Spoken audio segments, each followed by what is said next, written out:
બ્રહ્મલોકમાં સ્વયં બ્રહ્માજી નારદજીની સામે ભગવાન મહાદેવની કથા કહે છે. બ્રહ્મા કહે છે, નારદ, જે કોઈ મનુષ્ય ભગવાન મહાદેવની કથાનું શ્રવણ કરે છે અને કથા શ્રવણ કરવાનું જે પુણ્ય પ્રાપ્ત થાય, ફલમ વક્તુ ન શકનોમી, તેના માટે હું વક્તવ્ય ન આપી શકું.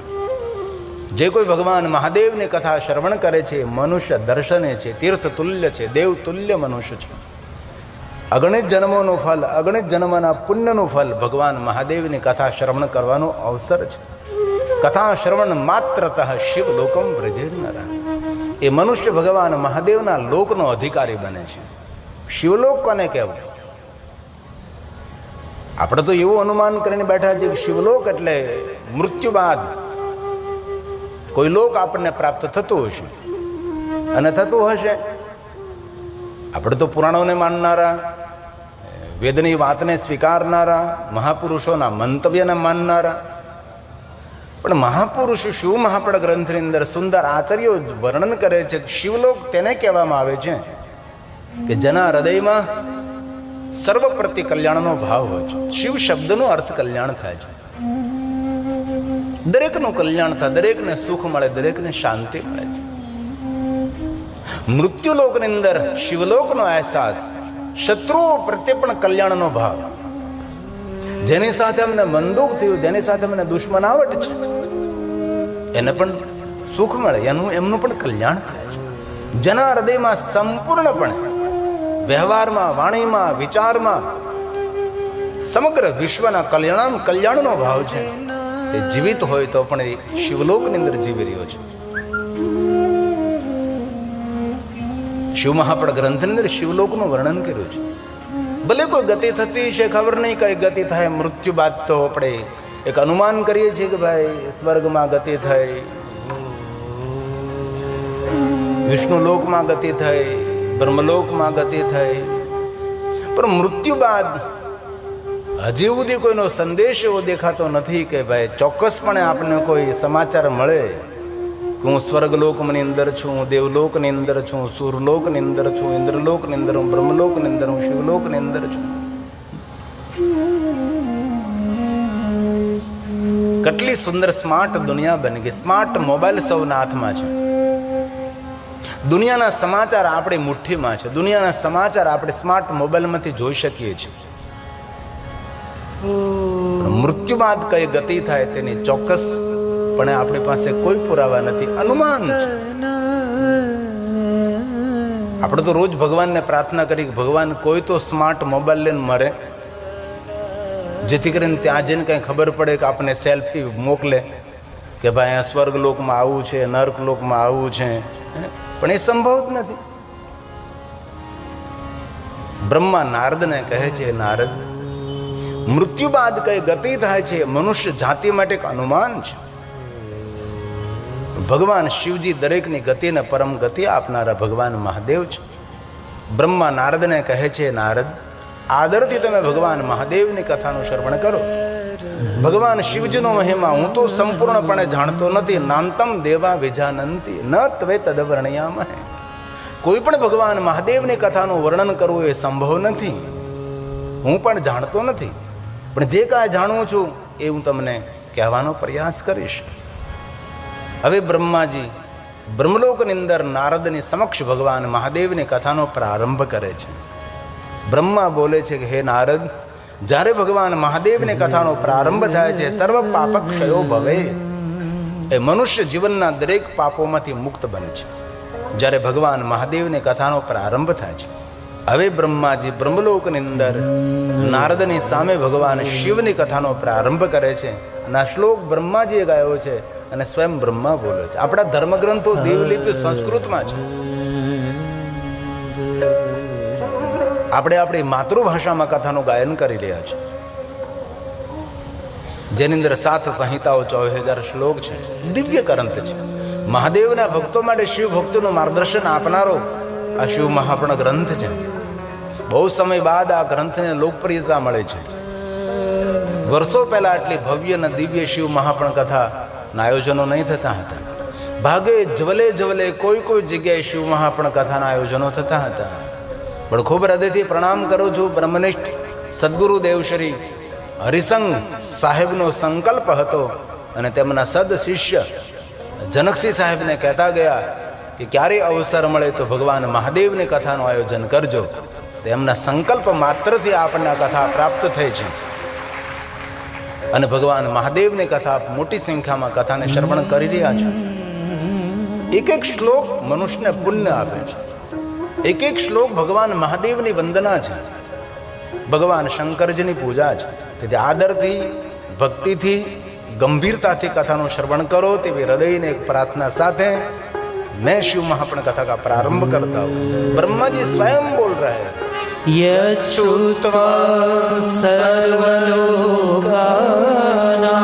सर्वलोक ने पावन करनार, सर्वलोक નું કલ્યાણ કરનાર આ ભગવાન મહાદેવની કથા છે. જે મનુષ્ય કથાનું શ્રવણ કરે છે સર્વ પાપ ક્ષયો ભવે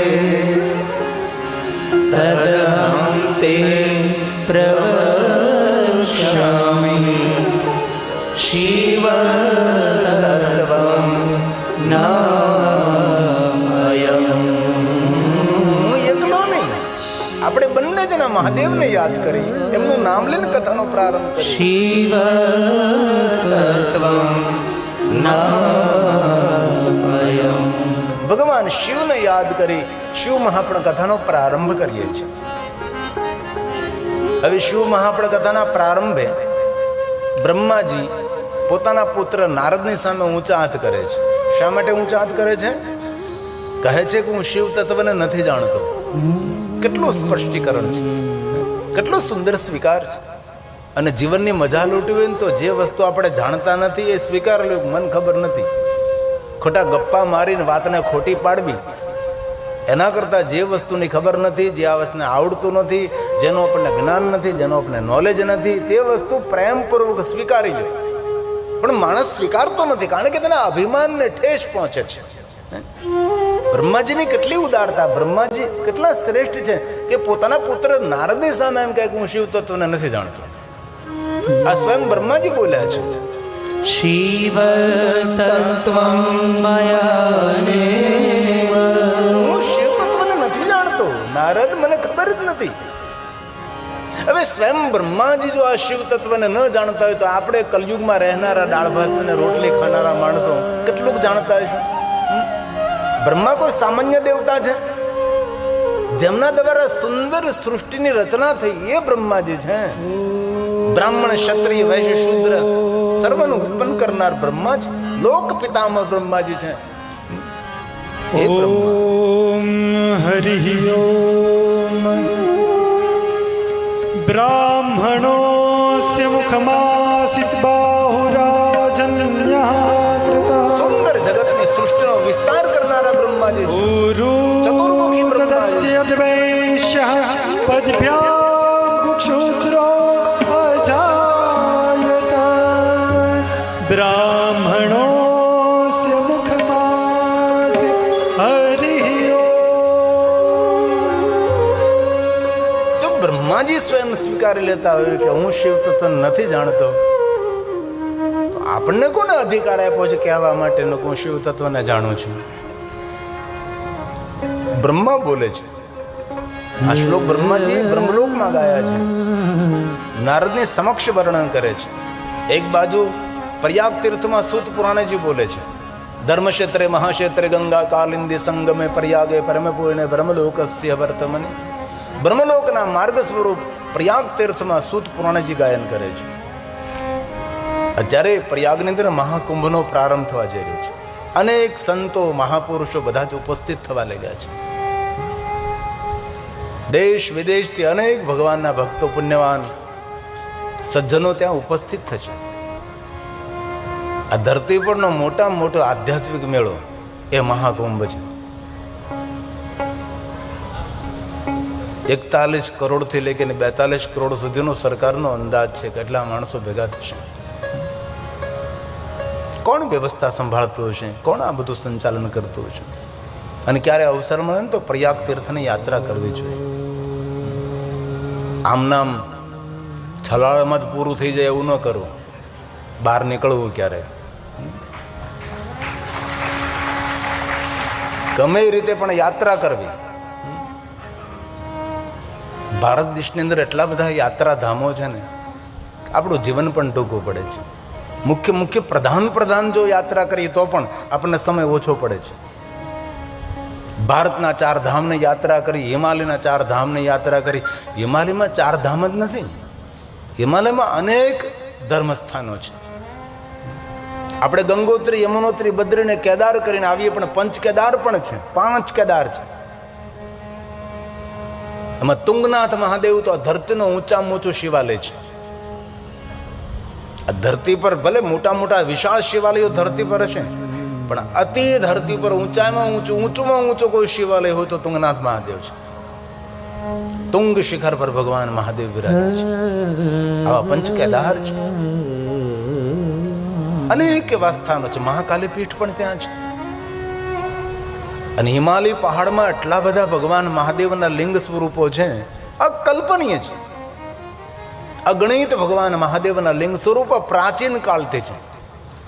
એમાં ક્યારે યમનોત્રી આપ જતા હો ને, યમનોત્રી 60 કિલોમીટર બાકી રહે, એ પહેલા એક લાખા મંડળ આવે છે. 1 લાખ ભગવાન મહાદેવના લિંગ સ્વરૂપો પાંડવોએ સ્થાપિત કર્યા છે અને ગુપ્ત વાસ્તા નિવાસ કર્યો હતો. એ છે લાખા મંડળ. લાખા મંડળમાં એવા શિવલિંગો છે, ઋતુમાં તે શિવલિંગનો રંગ અને કલર બદલે છે, આપણું પ્રતિબિંબ બતાવે છે. એ શિવલિંગનો એવો પ્રભાવ છે, માણસનું પ્રતિબિંબ દેખાય તો સમજી લેવું ચિરંજીવો ભવ. અને જે માણસનું પ્રતિબિંબ એ શિવલિંગમાં ન દેખાય તેને સમજી જવું કે જલ્દી હંકેલો કરો, હવે તેનું જલ્દી મૃત્યુ નજદીક છે. તેથી માણસો શિવલિંગમાં જોતા પણ ડરતા હોય છે. આવું દિવ્ય ભગવાન મહાદેવના અનેક શિવસ્થાનો છે. 12 જ્યોતિર્લિંગ કેટલા દિવ્ય સ્થાન છે આપણા માટે, કેટલી શક્તિપીઠો આપણા માટે છે. અષ્ટલિંગો, જેવી રીતે 12 જ્યોતિર્લિંગ છે એવી રીતે અષ્ટલિંગનો પણ મહિમા છે. 8 શિવલિંગ, મુખ્ય પ્રધાન અષ્ટલિંગનો પણ મહિમા છે. ક્યારેક મહાકાલેશ્વર મહાદેવ જાઓ છો, 84 મહાદેવનો ત્યાં મહિમા. 84 શિવલિંગ છે, 84 શિવલિંગોની યાત્રા છે. મહાકાલેશ્વર મહાદેવનું જે શિવલિંગ છે તેના કરતા પણ પ્રાચીન ભગવાન મહાદેવના શિવલિંગો, યુગ પ્રાચીન, કલ્પ પ્રાચીન ભગવાન મહાદેવના લિંગ સ્વરૂપો મહાકાલ વનમાં છે. શિવપ્રિયા શિપ્રા નદીના તટ પર ભગવાન મહાદેવજી મહાકાલ સ્વરૂપે બિરાજે છે. કાશીમાં તો એટલા ધર્મસ્થાનો, એટલા શિવલિંગ સ્થાનો છે, આ કલ્પનીય છે. અત્યાર સુધીમાં કોઈ કાશીમાં કેટલા શિવલિંગો છે તેની કોઈ ગણતરી કરી શક્યું નથી. ગલીમાં ભગવાન મહાદેવના લિંગ સ્વરૂપો છે. અને ચાર જે કાશી વિશ્વનાથ મહાદેવનું આપણે પૂજન કરીએ છીએ એ તો અહલ્યાબાઈ સ્થાપિત છે. મૂળ શિવલિંગ તો આપણા સંગઠનના અભાવને કારણે જ્ઞાન કુવાની અંદર કટકા કરીને નાખી દીધું છે. એ તો અહલ્યાબાઈ નર્મદેશ્વર મહાદેવ લિંગની સ્થાપના કરી. અને ત્યારે જે આપણે કાશીમાં જઈએ છીએ, અને જે કાશી વિશ્વનાથ મહાદેવ છે એ નર્મદેશ્વર મહાદેવ છે અને અહલ્યાબાઈ દ્વારા સ્થાપિત લિંગ છે. અરે અહીંયા બાજુમાં સોમનાથ, કોઈ શિવ પૂજા કરતું હતું તેને મૃત્યુ દંડ મળતો હતો. આપણે હું મોટી વાતો કરીએ છીએ. કોઈ પ્રભાસ ક્ષેત્રની અંદર કોઈ મહાદેવની પૂજા કરે તત્કાલ તેને મૃત્યુ દંડ આપવામાં આવતો હતો. એ તો લાખ પ્રણામ છે અહલ્યાબાઈને, મહાન શિવ ભક્ત અહલ્યાબાઈ.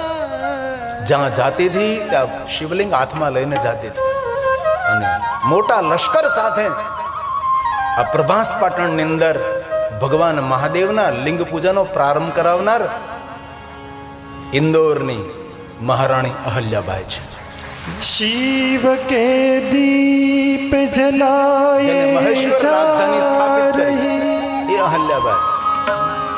शिव के मंगल गीत वो गा रही.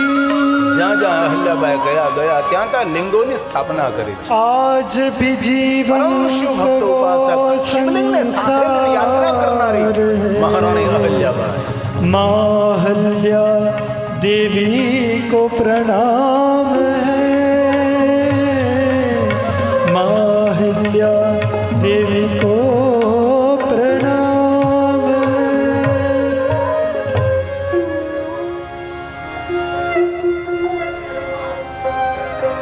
અનેક આપણા શિવસ્થાનો શિવ પૂજાથી વંચિત થયા હતા. ઘણી વાર કથામાં કહ્યું કે રાજસ્થાન વાગડ વિસ્તારની અંદર એક અમરાપુર અર્થુના, જેનું મૂળ નામ છે અમરાપુર, પરમાર રાજાનું રાજ્ય હતું. અત્યારે ભ્રષ્ટ થતા અર્થુના થયું છે. એ રાજા એવો શિવભક્ત હતા કે રોજ એક શિવાલય નિર્માણ કરતા હતા અને રોજ એક શિવલિંગની પ્રતિષ્ઠા કરવાની.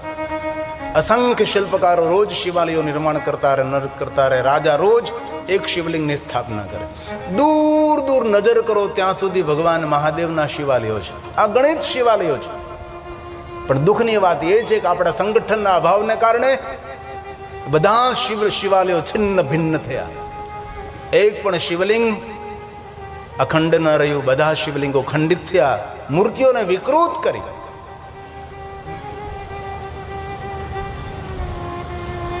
પરમાર રાજા દીર્ઘદ્રષ્ટિવાળા હતા. અમુક શિવાલય એવા નિર્માણ કર્યા છે તેનું ગર્ભગૃહ પાણીમાં ડૂબેલું હોય છે અને પાણીના તલે એ શિવલિંગ સ્થાપિત કરે. આખું ગર્ભગૃહ પાણીથી ભરેલું હોય તો એ શિવલિંગને કોઈ તોડવા ન જઈ શકે. તેથી એ બધા શિવાલયો વસ્ત્ર વિહોણો વ્યક્તિ અદ્રશ્ય, એ દર્શનીય નથી. અને મહત્વની વાત તો એ છે કે આપણા એક પણ દેવ એવા નથી જે દેવના હાથમાં કોઈ શસ્ત્ર નથી. હું એવું નથી કહેતો કે તમે તલવારો લઈને ફરવા લાગો એમ. દરેક દેવતાઓના હાથમાં કોઈને કોઈ શસ્ત્ર છે. આ સનાતનની પરંપરા, શાસ્ત્રની રક્ષા કરવા માટે શસ્ત્ર, અને શસ્ત્રને કેવી રીતે વાપરવું એના માટે શાસ્ત્ર. કઈ રીતે તેનો સદુપયોગ કરવો. ભારત દેશની અંદર એટલા બધા તીર્થસ્થાનો, એટલા બધા ધર્મસ્થાનો છે, આપણે એની કલ્પના પણ ન કરી શકીએ. ભારત દેશ આખો તીર્થોથી રચાયેલો દેશ છે. મેં ઘણી વાર કથામાં કહ્યું કે એક મારો ઇંગ્લેન્ડનો છોકરો ભારતનું દર્શન કરવા આવ્યો હતો. અમારો પરિચિત, એટલે નિર્ણય લીધો કે મારે ભારતનું દર્શન કરવું છે. તો આવ્યો એટલે મુંબઈ પહોંચ્યો એટલે મેં પૂછ્યું કે તું ભારતનું દર્શન કરવાનો છો તો ક્યાં જવાનો છે? એ કે ગોવા. તો ગોવા ભારતનું દર્શન છે? ભારતનું દર્શન કરવા માટે ભારતના 4 ધામ, હિમાલયના 4 ધામ અને 12 જ્યોતિર્લિંગની યાત્રા કરે એટલે ભારતનું સંપૂર્ણ દર્શન થઈ જાય. તેને એ આપણો ભારત દેશ છે.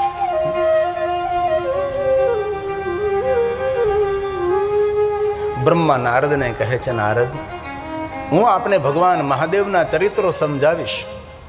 સુંદર સુંદર હું તમને કથા મહાદેવને કહીશ. હું તમારી સામે સ્વીકારું છું કે હું શિવ તત્વને નથી જાણતો. આ બ્રહ્મા બોલે છે. કેટલી સુંદર બ્રહ્માજીની વાત છે. સ્વીકાર લીધું, મને ખબર નથી. આ શ્લોક બ્રહ્માજીનો પ્રસાદ છે. શિવ તત્વં મયાનેવ, હું શિવ તત્વને નથી જાણતો. હું તો નથી જાણતો, પરંતુ વિષ્ણુનાપી યથા, વિષ્ણુ પણ સંપૂર્ણ પૂર્ણ નથી જાણતા. વિષ્ણુને ખબર નથી. બોલો, હવે જે તત્વને બ્રહ્મા ન જાણતા હોય, જે તત્વને શ્રી હરિ વિષ્ણુ ભગવાન ન જાણતા હોય, અને આપણે એમ કહીએ કે આ બધું અમે જાણીએ છીએ, તો આપણે કેવી રીતે સ્વીકારવું ભાઈ? બ્રહ્મા નારદને કહે છે, હે નારદ, પતા નહીં, ખબર નથી કઈ રીતે આરંભ થયો, કેવી રીતે અંત થાય છે. આરંભ કરનાર, અંત કરનાર કોઈ તત્વ છે. કોણ છે તેની મને ખબર નથી.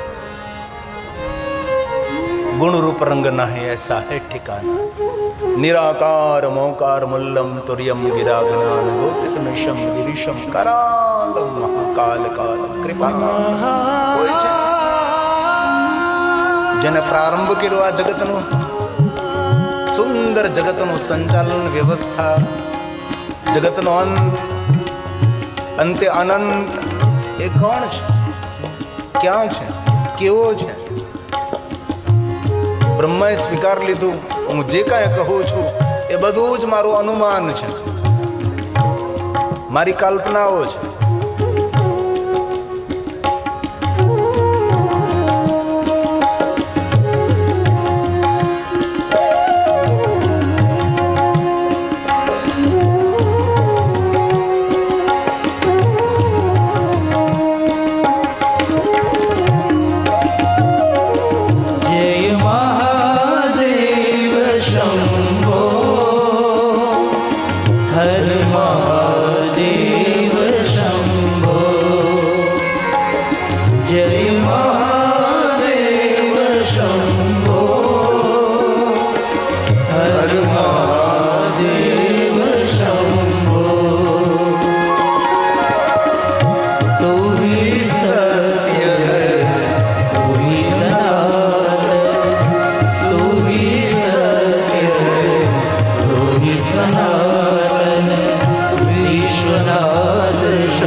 जीवन तू है हे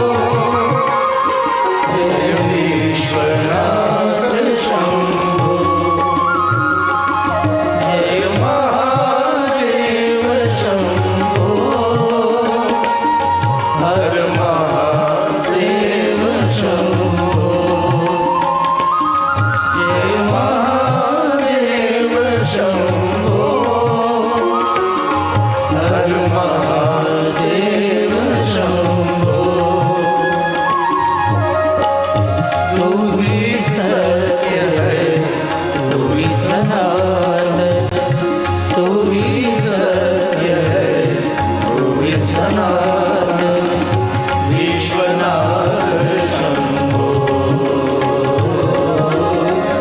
વિશ્વનાથ શંભો જય મહાદેવ શંભો હર મહાદેવ શંભો જય મહાદેવ શંભો હર મહાદેવ શંભો હર મહાદેવ શંભો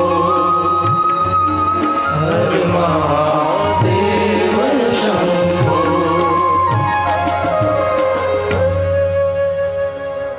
એટલા માટે બ્રહ્માજીએ કહ્યું કે નારદ મને ખબર નથી, સત્યમ જ્ઞાનમંત મુझे पता नहीं, मुझे खबर નથી કોણ છે, ક્યાં છે, કેવું અવિદ્યતે સચકિતમ. વેદ પુરાણ પણ જેને જાણવામાં ચકિત બની જાય છે, કંપનનો અનુભવ કરે છે. ગુપ્ત જ્ઞાન ગતિ ન પહોંચે બાની કી ક્યાં ગુંજાઈશ. નેતિ નેતિ વેદ પોકારે. બ્રહ્માજી નારદને કહે છે, નારદ આદરથી સાંભળો તમે. જે મારું અનુમાન છે, જે મારી કલ્પનાઓ છે એ હું તમારી આગળ પ્રસ્તુત કરું છું. આ શ્લોક બ્રહ્માજી ગાય છે, સાંભળો નારદ. અવિદતે સચકિતમ કોણ ચકિત, કોણ ભયભીત બને છે? યદસ્તિ શ્રુતિ પુનઃ વેદ કંપનનો અનુભવ કરે છે. કોણ છે, ક્યાં છે, ખબર નથી કોણ છે. લેકિન એ સાક્ષી પૂરે છે કે વિશાળ વિશ્વનું સર્જન કરનારો કોઈ વિશ્વનાથ હોઈ શકે છે. એ સત્ય છે. સત્યમ જ્ઞાન મનંતં ચ પરમાનંદમ પરમ પરમાનંદમ પરમ અહમ નિર્વિકલ્પો નિરાકાર રૂપો કોઈ તો છે. કોણ છે? તો કે ચિદાનંદ રૂપમ શિવોહમ શિવોહમ. તુલસીને બી ક્યાં નેતિ નેતિ જહી વેદ. વેદમાં જેનું નિરૂપણ કર્યું ક્યાં નેતિ નેતિ, બસ કોઈ છે, કોઈ છે, કોઈ છે. ઇતિહાસ નહીં,